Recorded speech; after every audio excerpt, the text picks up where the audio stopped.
Stated it is shocking and shows the confrontation between officers and citizens they're dealing with. But there are always two sides to each story. Bram Resnick continues our live team coverage. Bram?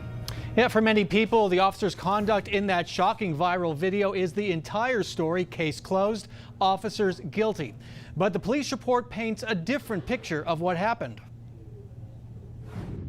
Our officers are alerted by a manager in a store that there are adults stealing from the store. Phoenix Police Chief Jerry Williams gave the narrative of how this ugly confrontation began at this dollar store near 36th Street and McDowell. As the adults know and realize that police are coming, they break away and they get into a vehicle and they flee. The adults, Javon Ames and fiance Aisha Harper, allegedly stole 2 items, and their 4-year-old daughter took a doll. At a news conference Monday morning, the family claimed the police report was full of lies. All they're doing is victimizing us even more and making us look bad. Late in the day Monday, Phoenix police released this store video, which appears to show the girl walking out with a doll. Another example of differing stories, the shocking confrontation by the Phoenix cops who followed Ames and Harper's SUV to this apartment parking lot.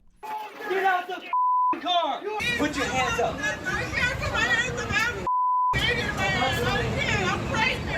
When I tell you to do something, you do it! I am! Officer Christopher Meyer, a 24-year police veteran, wrote the only incident report on the confrontation.